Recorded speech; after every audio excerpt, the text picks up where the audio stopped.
Hey guys, welcome back to my channel. Hope you all are doing well. So जैसे कि हम कर रहे थे हमारे IKG PTU BTech chemistry first and second semester में जो आपका चैप्टर चल रहा था use of free energy in chemical equilibrium, इसके ऑलरेडी मैंने 8 पार्ट्स जो हैं अपलोड कर दिए हैं और ये वाला वीडियो जो रहेगा 9th पार्ट रहेगा इस चैप्टर का। ठीक है, इसमें हम कवर करेंगे कि कोरोजन क्या होता है। ठीक है, देन उसके इफेक्ट्स क्या होंगे। ठीक है, उसके टाइप्स क्या होंगे। ठीक है, तो स्टार्ट कर देते हैं हमारी वीडियो को यहीं से। सबसे पहले है हमारे पास कोरोजन की definition. Corrosion is the process of gradual disintegration, degradation and deterioration, ठीक है, of metals alloys due to chemical और इलेक्ट्रोकेमिकल रिएक्शन विद इन्वायरमेंट। यानी कि हमारा जो कोरोजन होता है वो कैसा प्रोसेस है, ये एक ग्रेजुअल डिसइंटीग्रेशन का प्रोसेस है, डिग्रेडेशन या डिटोरिएशन। सिंपली इन तीनों वर्ड्स का क्या मतलब है कि किसी चीज़ का डिस्ट्रॉय होना। कि कोरोजन एक ऐसा प्रोसेस है जिसके साथ ग्रेजुअली का मतलब है कि धीरे धीरे क्या होता है कि जो डिसइंटीग्रेशन होती रहती है हमारे मेटल की या अलॉय की ड्यू टू केमिकल और इलेक्ट्रोकेमिकल रिएक्शन विद इन्वायरमेंट, कि जो हमारा मेटल है वो धीरे धीरे जो है डिसइंटीग्रेट होता जाएगा, खराब होता जाएगा due to chemical and electrochemical reaction with environment. मतलब वो केमिकली या इलेक्ट्रोकेमिकली जो है इन्वायरमेंट से रिएक्ट करेगा। ये हमारा कोई मतलब मान लीजिए कि मेटल है, ठीक है, ये हमने कोई मान लिया कि हमारे पास मेटल है। ठीक है, ये उसके ऊपर कोरोजन हो गई, कोरोड हो गई उसकी एक लेयर। ठीक है, तो इसके साथ क्या हुआ, जो एक्चुअल मेटल था, जो प्योर मेटल था, उसकी जो प्योरिटी है वो खत्म हो रही है और जो उसके ऐसे नहीं होता, एक लेयर बनकर बाहर आने लगता है कुछ ब्राउन टाइप सा ना, तो जो ब्राउन की वो जो लेयर आती है बाहर, वही होता है हमारा कोरोजन। ठीक है, ये किस वजह से होता है, या तो ये केमिकल चेंजेस की वजह से होता है हमारे इन्वायरमेंट जो हो रहे हैं, या ये होता है इलेक्ट्रोकेमिकल चेंजेस की वजह से। ठीक है,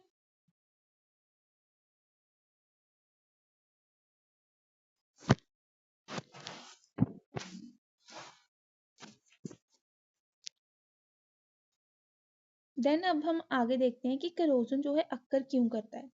ठीक है, वाई करोजन अक्कर्स।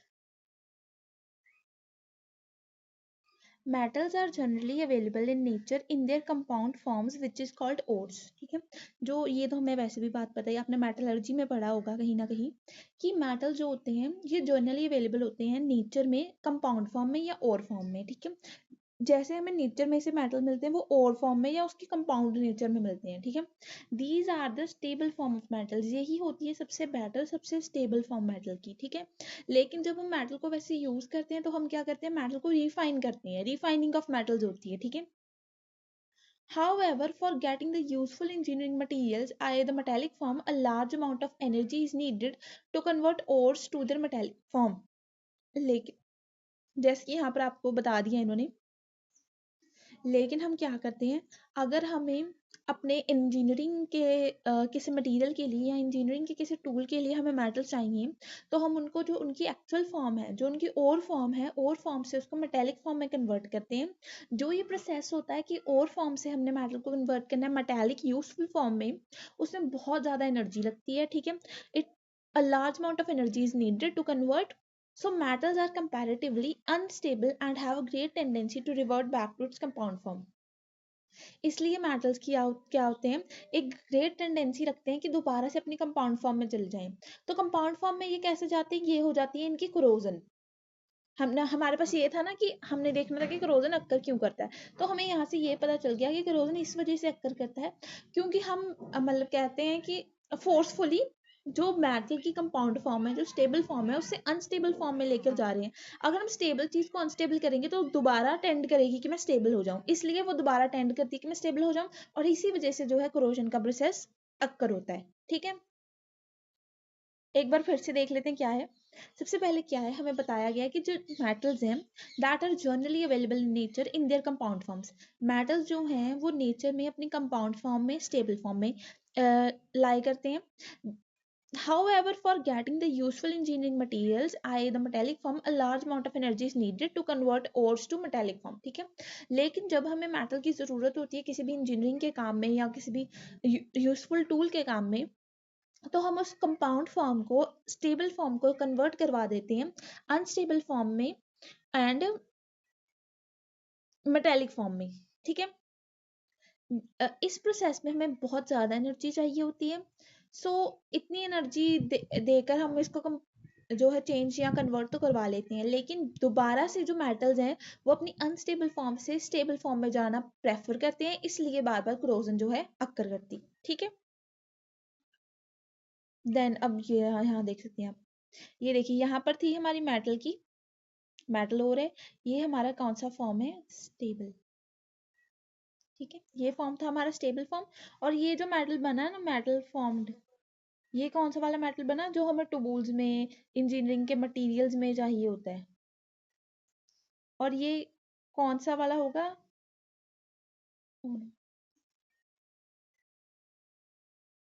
एक मिनट,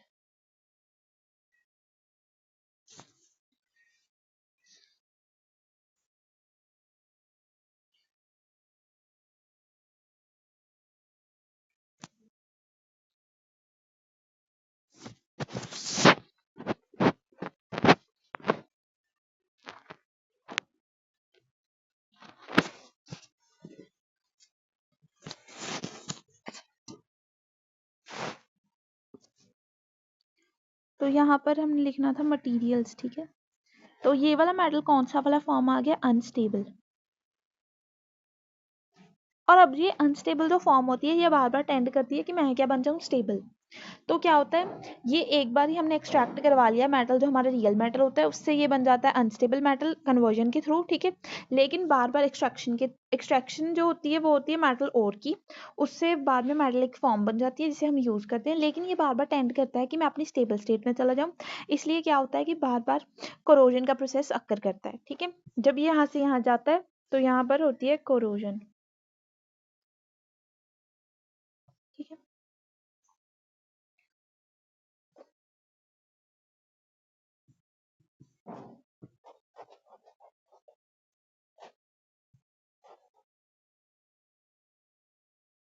एक और चीज़, आप ना मुझे वीडियो के इस वीडियो में कमेंट करके बताना कि साउंड जो है उसमें क्लैरिटी है या नहीं, क्योंकि जब मैं माइक से भी साउंड रिकॉर्ड करती हूँ तब वॉइस बहुत लो चली जाती है। तो मुझे आप बताना इसमें कि आपको वॉइस आ रही है या नहीं आ रही क्लियरली।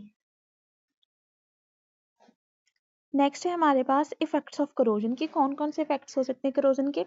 सबसे पहले तो इफेक्ट है करोजन का, wastage of metal in the form of its compound. ये जो मेटल है उसकी वेस्टेज होने लगती है कंपाउंड फॉर्म में। क्यों, क्योंकि अब अगर लेयर बनती जाएगी मेटल के सरफेस के ऊपर, जैसे ब्राउन ब्राउन हो जाती है ना लेयर किसी भी मेटल के ऊपर, वैसे अगर लेयर बनती जाती है तो वो क्या है, वो एक्सटर्नली थोड़ी ना हम कोई कंपाउंड उस पर आकर लगाते हैं, वो क्या है, वही वाला मेटल जो है खराब होता रहता है और ऐसे गलना स्टार्ट हो जाता है वो, और गल गल के क्या होता है वो निकलना स्टार्ट हो जाता है, इससे जो है उसका कंपाउंड फॉर्म है उसकी वेस्टेज होती है, ठीक है। सेकंड है the valuable metallic properties like conductivity, malleability, ductility etc are lost due to corrosion। अब जो जितनी भी हमारे मेटल की प्रॉपर्टीज होती हैं वो सारी जाने लगती हैं। कंडक्टिविटी कि उसमें हम क्या करते थे, करंट को जो है पास करवा सकते थे, चार्ज को पास करवा सकते थे, वो वाली प्रॉपर्टी जाती है उसकी, ठीक है। मैलेबिलिटी थी कि उसको हम शीट्स में जो है कन्वर्ट करवा सकते थे, वो नहीं करवा सकते, अब करोड हो गया तो उसको क्या करवाएंगे ना शीट्स में कन्वर्ट। डक्टिलिटी के उसको ड्रॉन कर सकते थे वायर्स में, वायर में भी ड्रॉन नहीं कर सकते। ये सारी इंपॉर्टेंट जो मेटल की प्रॉपर्टीज हैं वो जाने लगती हैं ड्यू टू करोजन, ठीक है। देन है life span and efficiency of metallic parts of machinery and fabrication is reduce. अब अगर कोई मशीन्स में ऐसे बार बार जगह जगह पर ऐसे नट वोल्ट्स जो है लगे हुए हैं, ठीक है, ऐसे ऐसे टाइप के नट वोल्ट्स हैं, ठीक है, ये आपस में इनका क्या हो रहा है, ये ऐसे कंटिन्यूसली जो है मूवमेंट में है। अब अगर इसमें कोई पार्ट में करोजन आ जाएगी तो क्या होगा उससे कि इसके कोई पार्ट में अगर क्रोजन आ जाएगी तो जो मशीन की जो एफिशिएंसी है वो कम हो जाएगी। अगर हमारी मशीन ने 2 साल काम करना था तो वो 1.5 साल में ही जो है खराब होने लगेगी ड्यू टू करोजन। इसलिए जो मशीन के पार्ट्स हैं उनको अच्छी तरीके से लुब्रिकेट करके रखते हैं ताकि जो ये खराब ना हो। ताकि उसमें करोजन ना हो। जैसे कि जो कंबाइंस होती हैं, जब उनका सीजन होता है, सीजन के बाद उनको साफ करके अच्छी तरीके से ग्रीस करके रखते हैं, ऑयलिंग करके रखते हैं, ताकि जो है उसमें करोजन ना हो। ठीक है,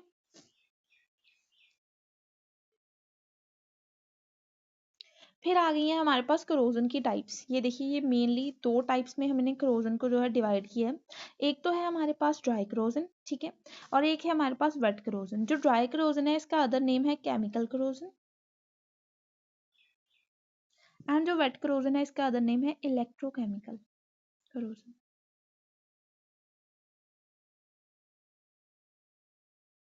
ठीक है, फिर इन्होंने ड्राई करोजन को तीन सब डिवाइड किया है, तीन पार्ट्स में। ये है ऑक्सीडेशन करोजन, ठीक है, corrosion due to other gases, and next is liquid metal corrosion. ठीक है, नेक्स्ट चलते हैं। अब हम देखते हैं ड्राई करोजन होता क्या है।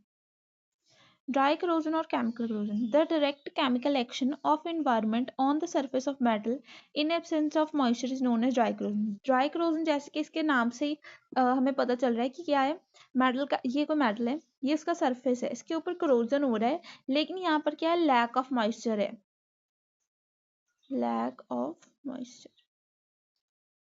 जहां कहीं भी ऐसा कुछ होता है कि सरफेस के ऊपर करोजन तो हो रही है, लेकिन लैक ऑफ मॉइस्चर में हो रही है, एब्सेंस ऑफ मॉइस्चर में हो रही है, तो उस टाइप के करोजन को हम ड्राई करोजन कहते हैं। ठीक है, लेकिन अब एब्सेंस ऑफ करोजन में हो रही है, लेकिन कोई तो चीज होगी ना जो इलेक्ट्रोकेमिकली या केमिकली रिएक्ट करेगी, तो यहाँ पर वही लिखा हुआ है, ये देखिए, This type of corrosion occurs mainly through the direct chemical action of atmospheric gases. अब यहाँ पर वाटर कोई काम नहीं कर रहा, मॉइस्चर कोई काम नहीं कर रहा, लेकिन यहाँ पर कौन काम कर रहे हैं, एटमॉस्फेयर की गैसेस। ठीक है, यही होती है हमारी chemical actions. This type of corrosion occurs mainly through the direct chemical action of atmospheric gases, यानी कि यहाँ पर एटमॉस्फेयर की जो गैसेज हैं वो मेन रोल जो है प्ले करती हैं। कौन कौन सी गैसेज हैं यहाँ पर हमारे पास, O2, हेलोजेंस। हेलोजेंस कौन से होते हैं, सारे आपके एक्स वाले, जो मतलब halogen, x word is use for halogens. ठीक है, जैसे कि ClBr, Fi, fluorine, chlorine, bromine, iodine. ठीक है, एंड इसके अलावा क्या है, H2S यूज हो जाता है, जैसे कि डाईहाइड्रोजन सल्फाइड है। ठीक है, उसके बाद क्या है हमारे पास, sulphur oxide, N2, and anhydrous inorganic liquid with metal surface. ठीक है, ये सारी गैसेज जो है मेनली ड्राई करोजन में जो है काम करती हैं। और इस वीडियो का जो आपको PDF चाहिए ना, वो मैंने वहीं ऐड कर दिया, जहाँ पर बाकी सारे आपके केमिस्ट्री के, फिजिक्स के, BW के लिंक डाला हुआ है ना मैंने कम्युनिटी, आप जाकर कम्युनिटी पोस्ट में चेक करना, थोड़ा स्क्रॉल डाउन करके देखना कि वहाँ पर मैंने लिखा हुआ है कि फर्स्ट एंड सेकंड सेमेस्टर में जो फिजिक्स के है ना, फिजिक्स के नोट्स हैं, फिजिक्स के नोट्स नहीं है वो, ओनली अगर आप उसको लिंक को क्लिक करेंगे तो आपको ऐसे ड्राइव खुलेगी, ड्राइव का लिंक खुलेगा, और ऐसे तीन जो है सब डिविजन आएंगी, एक होगा आपका केमिस्ट्री का, एक होगा आपका फिजिक्स का, और एक होगा BW का। जो केमिस्ट्री वाला है उसमें आपका जो चैप्टर नंबर 4 है ना, use of free energy in chemical equilibria, वहीं पर मैंने इस सबके नोट्स जो हैं अपलोड कर दिए हैं। ये मैंने थोड़े बाद में नोट्स बनाए थे, लेकिन ये भी अब अपलोडेड है वहां पर। नहीं तो आप कमेंट सेक्शन में लिंक, कमेंट सेक्शन में कमेंट कर देना, मैं आपको जो है प्रोवाइड करवा दूंगी लिंक दोबारा से।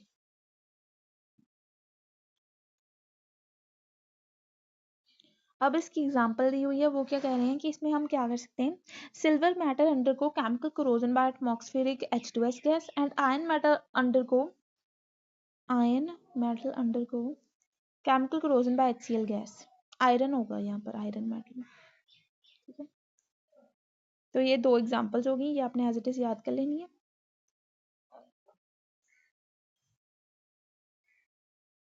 अब हम टाइप्स देखेंगे कि कौन कौन सी होती है हमारे ड्राई करोजन या केमिकल करोजन की टाइप्स। सबसे पहली टाइप है हमारे पास ऑक्सीडेशन करोजन, नेक्स्ट है corrosion due to other gases, and next is liquid metal corrosion. तो सबसे पहले हमारे पास है ऑक्सीडेशन करोजन, ये देख लेते हैं। Direct action of oxygen at low or high temperature on surface of metal in absence of moisture is known as oxidation corrosion। तो हमें जैसे कि पहले से ही पता है कि केमिकल करोजन कौन से होते हैं, जहाँ पर ड्राई एक्शन होता है करोजन का और इसमें कोई भी मॉइस्चर नहीं होता। तो ये चीज़ तो हमें क्लियर है कि इसमें एब्सेंस ऑफ मॉइस्चर होगा। दूसरा ऑक्सीडेशन, जैसे कि नाम से पता चल रहा है, ऑक्सीडेशन क्या होता है आपका, अडीशन ऑफ ऑक्सीजन। तो सिंपली ऑक्सीडेशन करोजन एक ऐसा करोजन है जिसमें कि O2 गैस का यूज होता है किसी भी टेम्परेचर पर। टेम्परेचर आपका लो भी हो सकता है, टेम्परेचर हाई भी हो सकता है। किसी भी टेम्परेचर के ऊपर अगर आपकी O2 जो है उसकी एडिशन हो रही है और वहां पर एब्सेंस है मॉइस्चर की, तो ऐसे करोजन को हम कहेंगे ऑक्सीडेशन करोजन। ठीक है,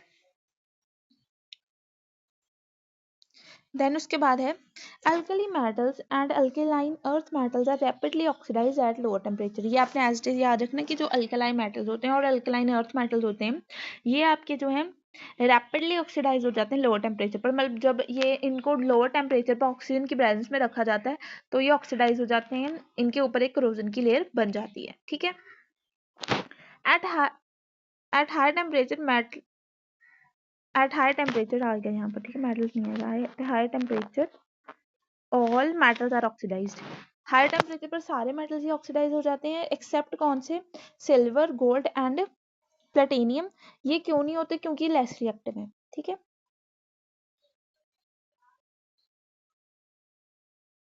अब है इसके बाद इसका मैकेनिज्म देख लेते हैं क्या क्या है। सबसे पहले तो oxidation takes place at surface of metal forming metal ions.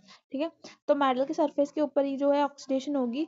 जो मेटल होता है वो ऐसे, मतलब मेटल होता है यहाँ पर M पॉजिटिव प्लस इलेक्ट्रॉन इस फॉर्म में ये जो है ब्रेक करता है। और यहाँ पे लिखा हुआ है oxygen is converted to oxide ion due to transfer of electron from metal. ये जो इलेक्ट्रॉन्स का ट्रांसफर हो रहा है इसकी वजह से क्या होगा, जो ऑक्सीजन होगी वो कन्वर्ट हो जाएगी ऑक्साइड के आयन में। So the overall reaction is of oxide ion reacts with the metal ion to form metal oxide film. ठीक है, जो ऑक्साइड आयन होगा वो मेटल ऑक्साइड के आयन से रिएक्ट करेगा ताकि यहाँ पर मेटल ऑक्साइड की फिल्म बन जाए। ये देखिए सबसे पहले रिएक्शन है कि मेटल है, कोई भी मेटल, M जो है मेटल को रिप्रेजेंट करता है, कोई भी हो सकता है ZnC+ ऐसे कुछ भी। ठीक है, Zn करके या कोई और मेटल भी हो सकता है। ठीक है, मेटल है वो M2+ और 2 इलेक्ट्रॉन्स में जो है टूटता है, ऑक्सीडेशन हो रही है। ठीक है, loss of electrons is oxidation. Then क्या होता है, ऑक्सीजन जो है ये 2 इलेक्ट्रॉन्स को ले जाता है और ये क्या बना देता है, O2 नेगेटिव का ऑक्साइड बना देता है। ये रिडक्शन रिएक्शन हो रही है। अब दोनों साइड से जो 2 इलेक्ट्रॉन है, एक मिनट,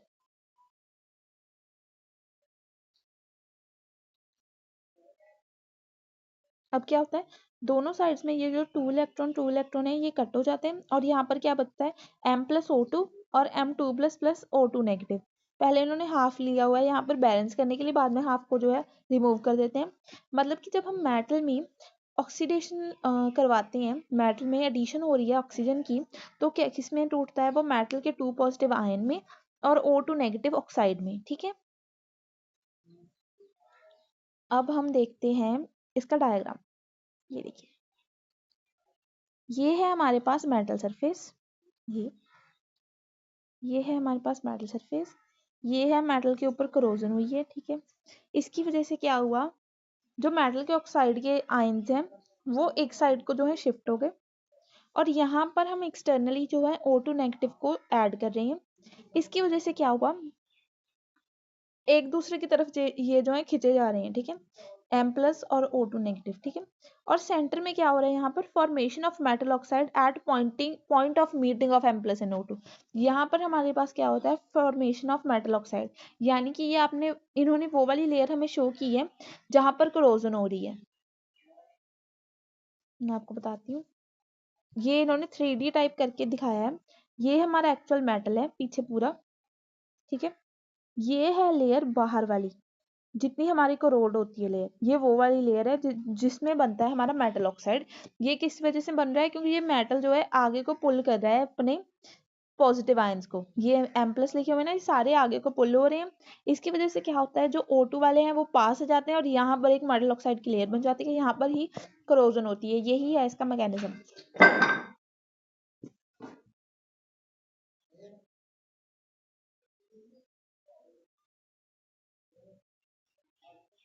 ठीक है,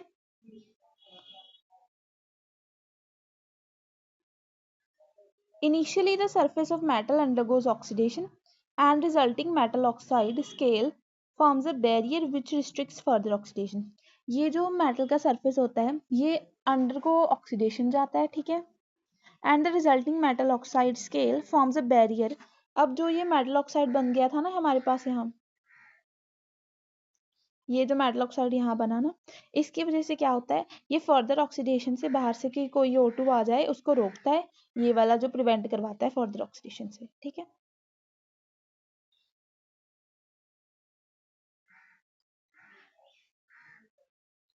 अब जिसमें जो ऑक्साइड फॉर्म हुए उसकी 3 जो है सब डिवीजन है कि ऑक्साइड्स कौन कौन से, 5 सब डिविजन हैं। ठीक है, कि ऑक्साइड कौन कौन से फॉर्म हुए हैं, इनको हम जो है डिस्कस करेंगे नेक्स्ट वीडियो में। ठीक है, सो आज का वीडियो इतना ही था। इसमें हमने देखा कि कोरोजन क्या होता है, उसके इफेक्ट्स क्या होते हैं और उसके टाइप्स क्या होते हैं। देन हमने ड्राई कोरोजन के बारे में पढ़ा और ऑक्सीडेशन कोरोजन के बारे में पढ़ा। ठीक है, सो ये आपका पार्ट 9 रहेगा। IKG PTU BTech केमिस्ट्री, ठीक है, चैप्टर 4 पार्ट 9। ठीक है, सो this was the video, hope आपको वीडियो अच्छी लगी हो। अगर किसी भी स्टूडेंट को कोई भी क्वेरी हो या कोई भी उन्होंने सवाल पूछना हो तो मुझे पूछ सकते हैं। अगर आपको PDF का लिंक चाहिए तो भी आप कमेंट कर सकते हैं। So this was the video, thanks for watching, take care, bye bye.